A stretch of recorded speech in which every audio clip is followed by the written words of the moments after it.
আমরা ইদানিং ফেসিবাদী আওয়ামী লীগের কুকীর্তির কোনো কথাই আমাদের বক্তৃতা বিবৃতিতে বলছি না। কেউ কি লক্ষ্য করছে এই বিষয়টা? এবং একটি দল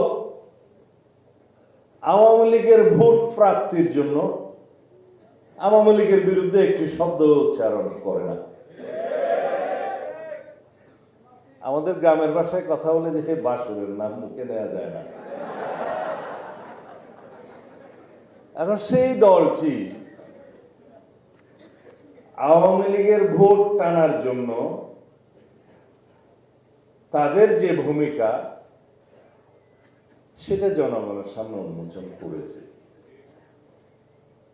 কিন্তু আমরা এই দেশের রক্তস্নাত ইতিহাসের কথা কখনো যেন ভুলে না যাই। আওয়ামী লীগের দুর্নীতি, দেশকে বিক্রি করে দেওয়ার অর্থ পাচারের কথা যেন আমরা ভুলে না যাই। এদেশ থেকে গণতন্ত্র বিলুপ্ত করে দেওয়ার ইতিহাসকে যেন আমরা ভুলে না যাই। যারা নিজের দেশের নাগরিককে হেলিকপ্টার থেকে গুলি করে হত্যা করেছে, নারী পুরুষ শিশু নির্বিশেষে শত সহস্র হত্যা করেছে, গণহত্যা চালিয়েছে, এই ইতিহাস যেন আমরা ভুলে না যাই। যারা গাড়ির চাকায় পিষ্ট করে আমার ছাত্র বন্ধুদের, আমাদের অভ্যুত্থানকারী বাংলাদেশের গণমানুষকে পিষ্ট করেছে, সেই কথা যেন আমরা কখনো ভুলে না যাই। আমরা যদি গণতান্ত্রিক সংগ্রামের কথা ভুলে যাই, আওয়ামী লীগের গুম খুন অত্যাচার নির্যাতন নিপীড়ন মামলা হামলার কথা ভুলে যাই, তাহলে গণতন্ত্র আহত হবে। একটা দেশকে অর্থনৈতিকভাবে শেষ করে দিয়েছে আওয়ামী লীগ, গণতন্ত্রকে কবর রচনা করে দিয়েছে কনস্টিটিউশনালি।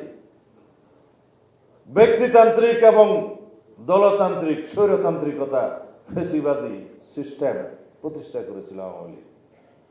এই আওয়ামী লীগ একদলীয় রাষ্ট্র ব্যবস্থা এবং একদলীয় স্বৈরতান্ত্রিকতা সৃষ্টি করেছিল বাংলাদেশে। এই কথাগুলো বলা যাবে না? আমরা এখন বলছি না কেন?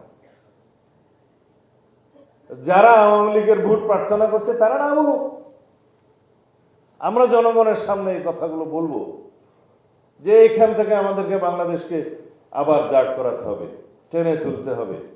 তাহলে পরে বাংলাদেশের পক্ষের যারা শক্তি তারা সবাই এক হোক। আর যাদের ইতিহাস হচ্ছে সব সময় বাংলাদেশের স্বার্থের বিরুদ্ধে, যাদের ইতিহাস হচ্ছে 1947 থেকে 1971 পর্যন্ত বাংলাদেশের স্বাধীনতার বিপক্ষে, তাদের কথাও আমাদেরকে বলতে হবে।